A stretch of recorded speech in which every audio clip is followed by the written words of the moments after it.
अस्सलाम वालेकुम वरहमतुल्लाह।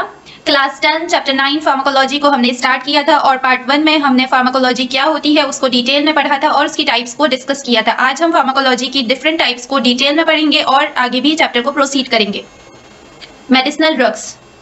Medicinal drug pharmacology की फर्स्ट टाइप है और मेडिसिनल ड्रग्स का दूसरा नाम फार्मास्यूटिकल ड्रग्स है। Medicinal drugs are beneficial for the patients as these drugs treat the disease to prevent them, so many of the diseases can easily be cured. These beneficial drugs are obtained from various sources. इसको मैंने last time detail में discuss किया था कि medicinal drugs क्या होती हैं और फार्माकोलॉजी का आज पार्ट 1 का थोड़ा सा ओवरव्यू देते हैं, देन हम इसको प्रोसीड करते हैं।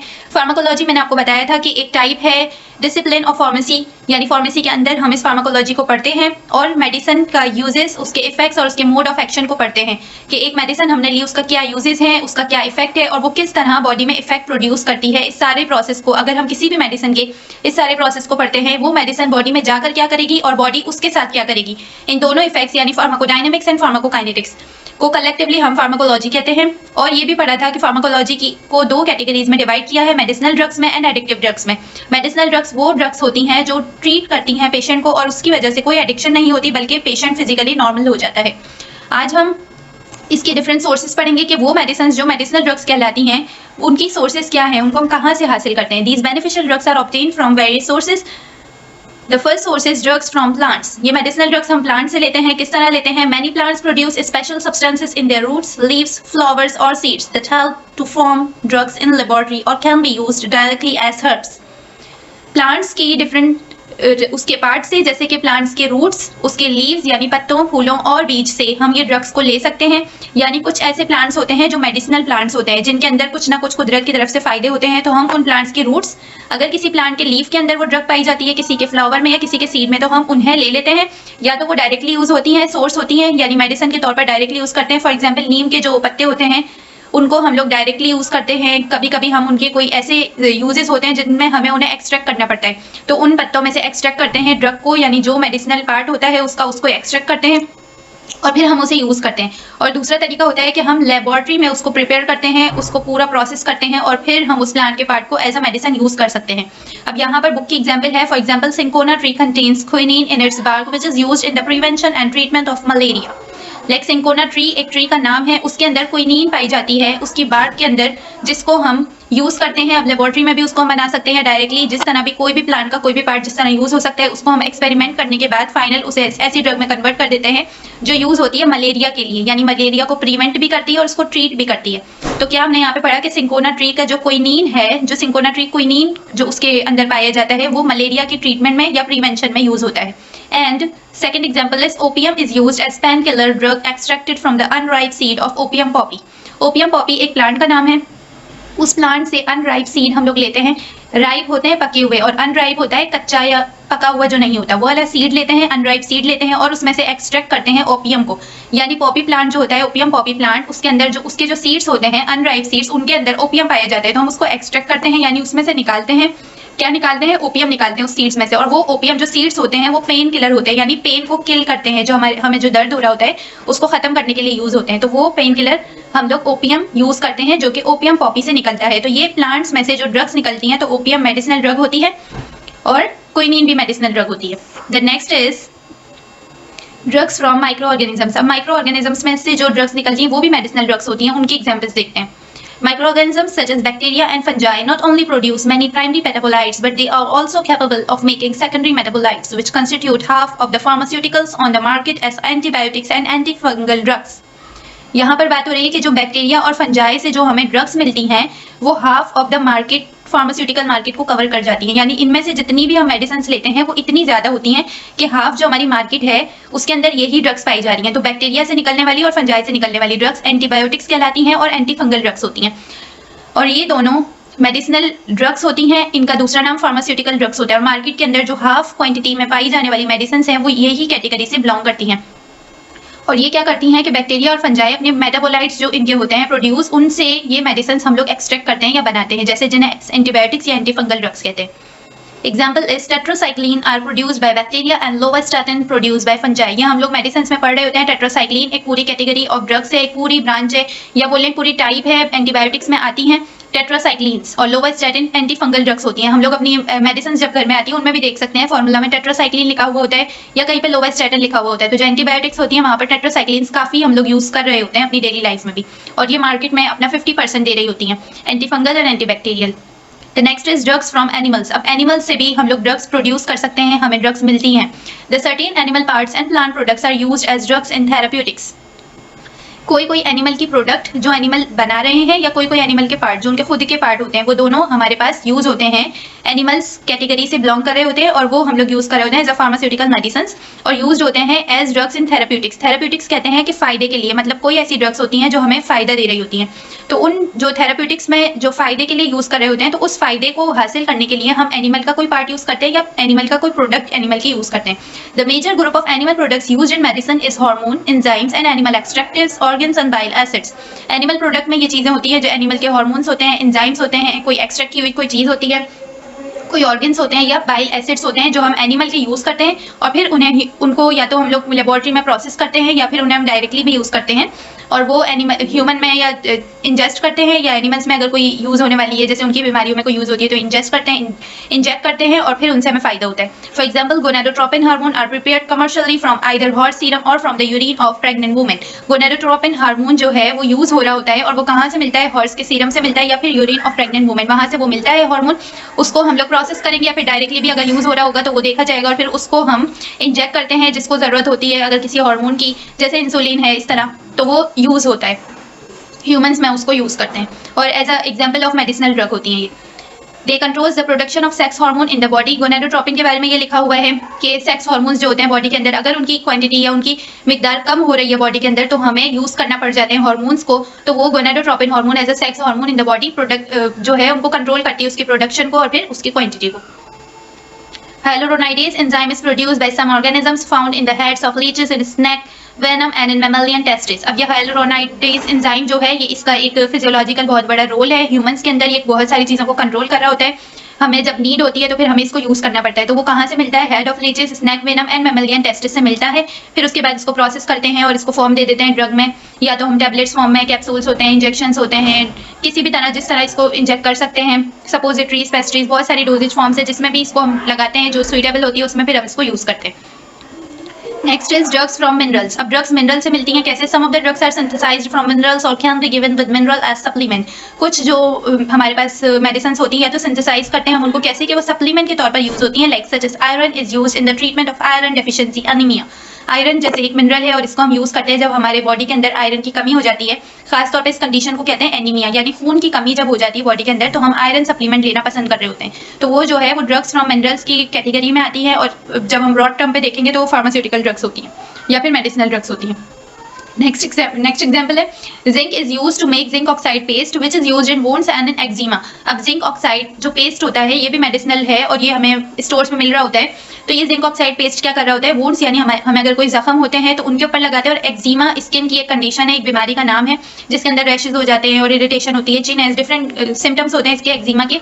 तो जब ये दोनों कंडीशंस होती हैं तो हमें अक्सर फिजिशियन जो है जिंक ऑक्साइड पेस्ट को प्रिस्क्राइब करते हैं। Gold salts are used in the treatment of rheumatoid arthritis. इसके अंदर क्या होता है कि रूमेटॉइड आर्थराइटिस एक ऑटो इम्यून डिजीज है, यानी हमारा इम्यून सिस्टम हमारे अगेंस्ट हो जाता है और वो खुद प्रोड्यूस कर रहा होता है, एक्स्ट्रा काम करने लग जाता है और वो समझ ही नहीं रहा होता और वो ज्यादा से ज्यादा सेल्स प्रोड्यूस करता है extra.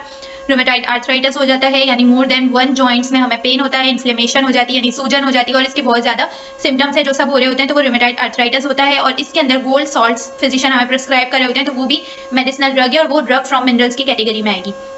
Next synthetic drug. Synthetic होती हैं जो नेचुरल नहीं होती यानी हम बना रहे होते हैं उन्हें। Synthetic drugs are synthesized in labs by using man-made chemicals rather than natural ingredients। अब ये एक नेचुरल इंग्रेडिएंट्स जो होते हैं जो कुदरती हमें मिल रहे होते हैं प्लांट के एनिमल से, उनसे नहीं बन रही होती बल्कि हम खुद से लेबोरेटरी में बना रहे होते हैं केमिकल्स के जरिए से। A number of synthetic drugs in the market are available। Example synthetic marijuana जो है वो एक सिंथेटिक ड्रग है, ये किसी भी नेचुरल सोर्स से नहीं ली गई, इसको ह्यूमन मेड है, मैन मेड है और खुद से लेबोरेटरी में बायोकेमिकल्स बनाई है। The next is principles usage of important medicinal drugs। अब ये जो हमने मेडिसिनल ड्रग्स पढ़ी ये डिफरेंट सोर्सेज से निकल रही हैं, प्लांट से, एनिमल से, माइक्रो ऑर्गेनिज्म से डिफरेंट। तो इन सब के हमारे पास इंपॉर्टेंस क्या है इसकी? पेन किलर, ये मेडिसिन जो है as a painkiller use होती हैं। Like for example painkiller analgesics reduce the pain by acting on CNS। Painkillers जितनी भी होती हैं उन्हें हम एनाल्जेसिक भी कहते हैं, यानी एनाल्जेसिक का दूसरा मतलब होता है पेन किलर, ठीक है। तो ये जो है रिड्यूस करती हैं पेन को, यानी इनका मैकेनिज्म ऑफ एक्शन, जैसे हमने स्टार्ट में पार्ट 1 लेक्चर, अगर किसी ने भी नहीं देखा है तो पहले पार्ट 1 देखकर आए तो उनको ये पार्ट 2 समझ में आएगा। फार्माकोलॉजी का क्लास 10th चैप्टर 9।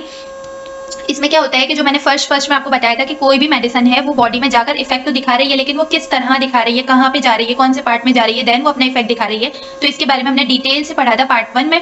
तो ये यहाँ पर यही लिखा है कि जो पेन किलर्स होती है मेडिसिन, उनका इफेक्ट कहाँ पर होता है, रिड्यूस करती है पेन को बाय एक्टिंग ऑन CNS, यानी सेंट्रल नर्वस सिस्टम, ब्रेन का एक पार्ट है।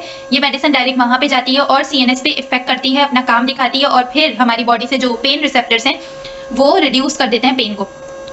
For example paracetamol, aspirin and Panadol, ये सारी वो मेडिसिन हैं जो हम जब हमें पेन हो रहा होता है तो हम यूज करते हैं। पैरासिटामोल तो आप सबने यूज भी की हुई होगी और सबने खाई है, सबके घरों में भी होती है। पेनाडोल इसका नाम, इसकी ब्रांड है पैरासिटामोल की, और ये अगर पैरासिटामोल के नाम से भी आती है और डिफरेंट ब्रांड नेम से ही आती है, जैसे पेनाडोल है।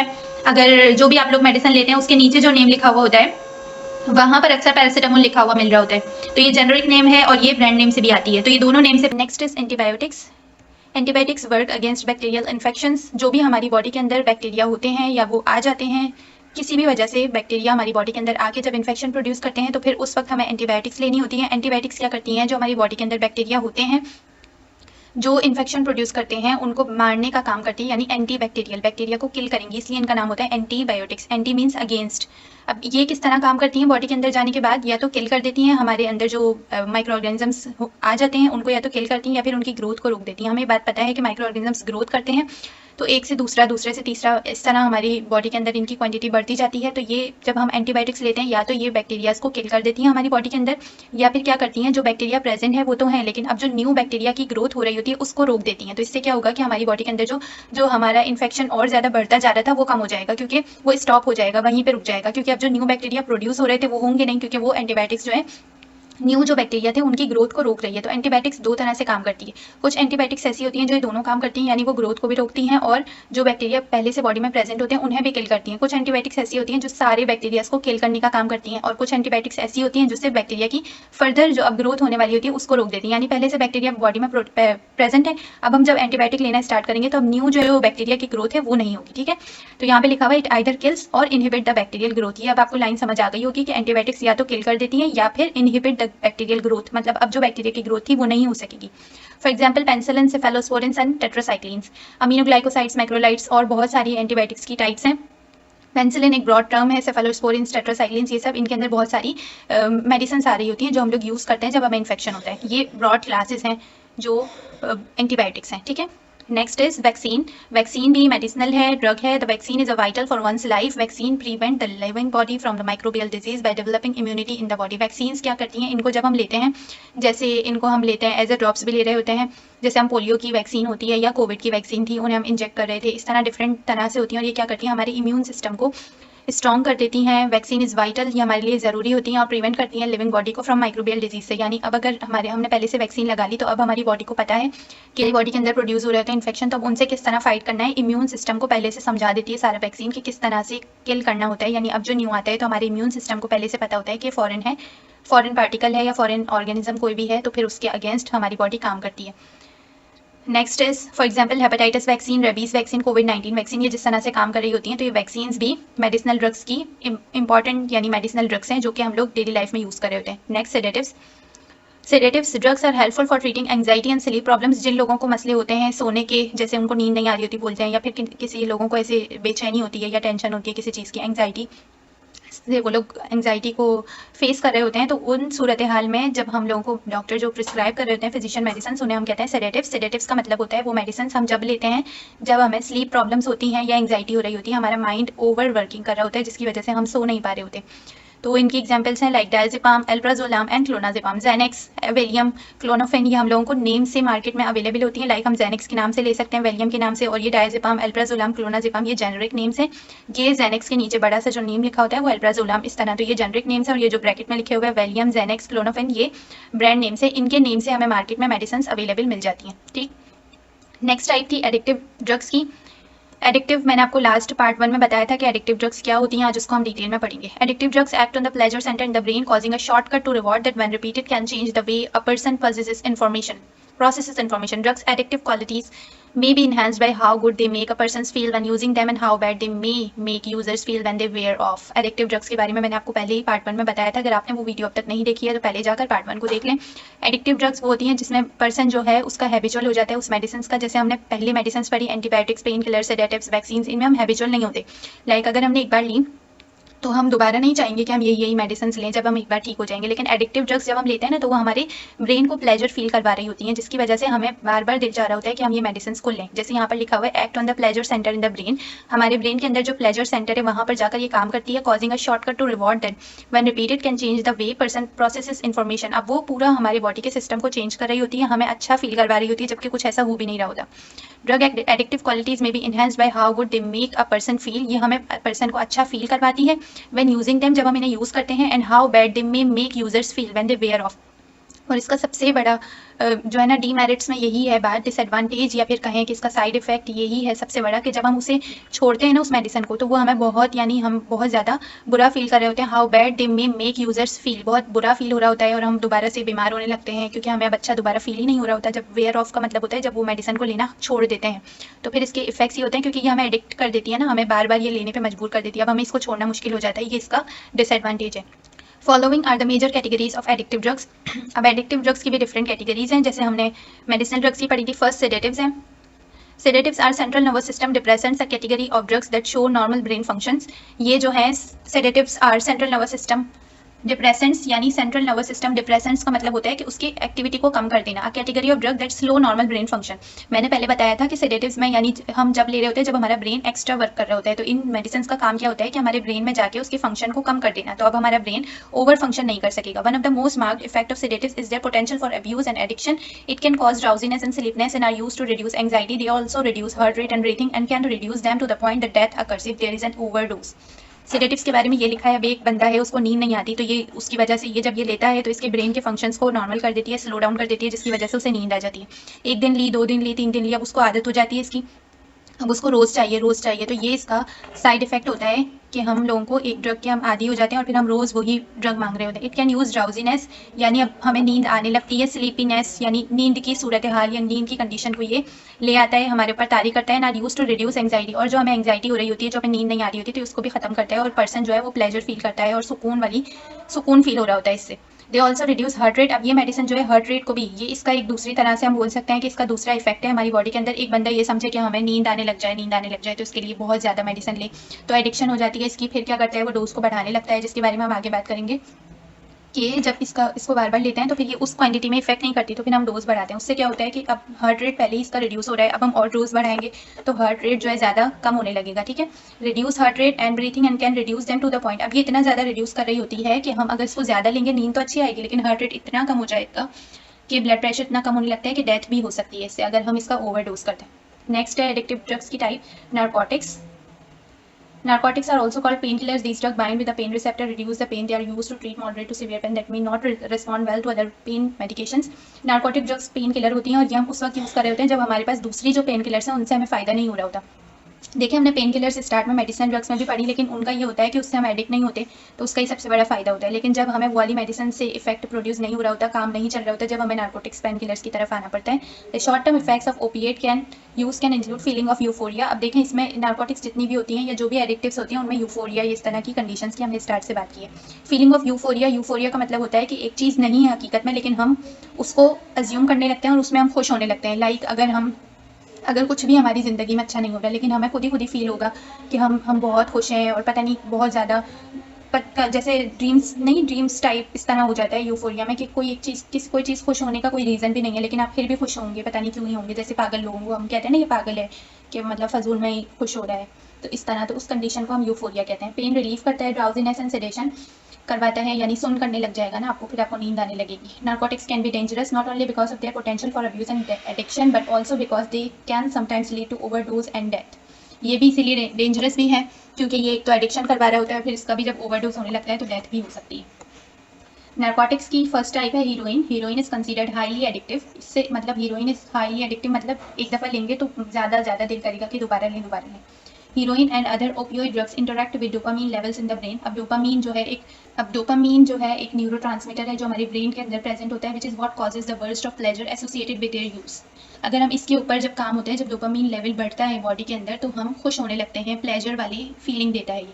तो ये ड्रग क्या करती है, इंटरेक्ट करती है डोपामीन के साथ और उसके लेवल्स के ऊपर काम करती है ब्रेन में जाके। तो इसकी डोपामीन की वजह से क्या होता है कि हम ज़्यादा से ज़्यादा खुशी फील कर रहे होते हैं, प्लेजर फील कर रहे होते हैं। Abuse of heroin can quickly lead to drug tolerance, dependence and addiction. Abuse of heroin मतलब जब हम हीरोइन बार बार लेने लगते हैं तो क्या होता है, quickly lead to drug tolerance. अब ड्रग टॉलरेंस क्या होती है कि एक बार आपने एक ड्रग ली, अब वो ड्रग जिस क्वांटिटी में ली आपने दूसरे दिन भी वो क्वांटिटी में ली। फॉर एग्जांपल आपने 5 मिलीग्राम की एक मेडिसिन ली, एक टैबलेट ली, ठीक है, वो आपने 5 मिलीग्राम फर्स्ट डे ली, आपको फ़ायदा हुआ, आपने सेकंड डे दोबारा ली, फिर फ़ायदा हुआ, फिर थर्ड डे दोबारा ली, फिर फ़ायदा हुआ, होते होते होते जब आप उसको रोज़ देने लगेंगे ना तो ड्रग टॉलरेंस हो जाएगी। इसका मतलब 5 मिलीग्राम पे अब आपको फ़ायदा नहीं होगा। जब आपको उस 5 मिलीग्राम पे फ़ायदा नहीं होगा, इट मीन्स कि आप अब ड्रग टॉलरेंस हो गई है, यानी अब ड्रग उस वाले मेडिसिन के उस डोज के ऊपर इफेक्ट नहीं करेगी। अब आपको डोज बढ़ाना पड़ेगा, यानी अब आपको 5 मिलीग्राम से 10 मिलीग्राम पे आना पड़ेगा, ठीक है, स्लो स्लो करके। जब आप 10 मिली, क्योंकि आप तो एडिक्ट हो गए होंगे ना, अब आपको तो ज़रूरत है उसकी, अब आप उसके बगैर रह तो नहीं सकते, तो आप 10 मिलीग्राम लेने लगेंगे। कुछ टाइम होगा 10 मिलीग्राम भी आपको फ़ायदा नहीं करेगी, फिर आप बढ़ाएंगे डोज को, फिर और ज़्यादा डोज बढ़ाते जाएंगे, और अगर फिर वो मेडिसिन नहीं काम करेगी तो फिर आप कोई और मेडिसिन लेने लगेंगे। लेकिन आप लाजमी है कि आप मेडिसिन लेंगे, तो उस कंडीशन को क्या कहते हैं, ड्रग टॉलरेंस, या फिर ड्रग डिपेंडेंस हो जाएंगे, या एडिक्शन हो जाएगी जब हम हीरोइन को ज़्यादा लेंगे, ठीक। नेक्स्ट है नार्कोटिक्स की type, morphine. Being narcotic drugs, morphine is use to relieve moderate to severe pain. ये भी क्या करती है, नार्कोटिक्स है, नार्कोटिक्स तो पेन किलर ही है, तो हीरोइन भी पेन किलर है और मॉर्फिन भी पेन किलर है। तो ये क्या करती है, रिलीव करती है मॉडरेट से लेके थोड़े ज़्यादा पेन से लेके बहुत ज़्यादा सीवियर पेन तक को भी ये खत्म करती है। It remains active in blood stream up to 6 hours. अगर हमने ये मेडिसिन ली है तो ये 6 घंटे तक हमारी ब्लड के अंदर रहती है और फायदा देती रहती है। It acts on the CNS and causes relief from pain, but overdose can cause many side effects. अब ये भी क्या करती है कि CNS के ऊपर इफेक्ट करती है और पेन को कम करती है, क्योंकि हमारे पेन के जो रिसेप्टर्स हैं ना वो CNS में ब्रेन में प्रेजेंट होते हैं, तो ये मेडिसिन वहाँ जाकर काम करती हैं। और इनका ओवरडोज क्या होता है, नोजिया वॉमिटिंग। नोजिया होता है कि वॉमिटिंग तो होती है, उल्टी को कहते हैं नोजिया होता है। उल्टी से पहले जो घबराहट होती है उसको कहते हैं नोजिया।